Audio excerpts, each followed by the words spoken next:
So hello fellow Earthlings.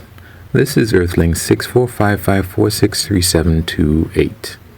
And I haven't had sex in more than 5 years. And that's actually fine. I actually end up self-servicing, but even that I kind of have to remind myself that it is physiologically healthy for me to do that regularly, because in the future it would reduce my chance of getting things like prostate cancer and so on. I think they've done studies that show that people like priests end up with higher incidence of prostate cancer.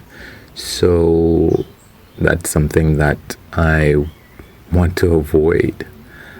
What happens is, a long time ago, I had a girlfriend and I would have sex regularly.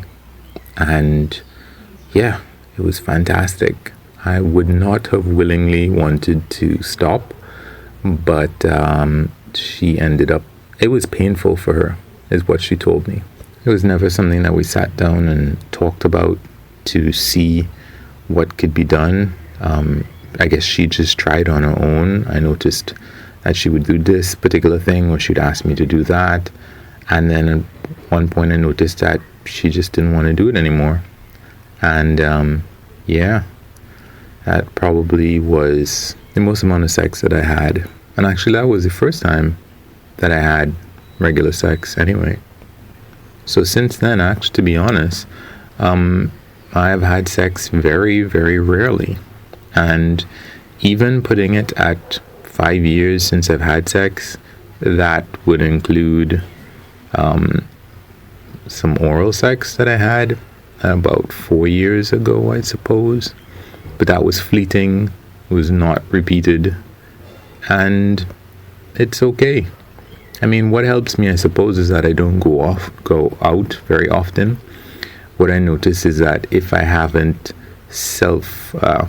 given myself a hand, what happens is I am really, really interested in girls that I see when I go out.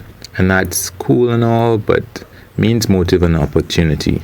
I certainly have the motive if I haven't given myself a hand, but at the same time, the means and the opportunities do not present themselves, and I don't put myself in a situation to have those things be available very often, and it just doesn't happen. But on the outside of it, what I'm realizing is that that's the case for a lot of people. So people tend to not tell the truth, honestly. So I know that it really is the truth for many people, even people in relationships. So yeah, that's life. Peace.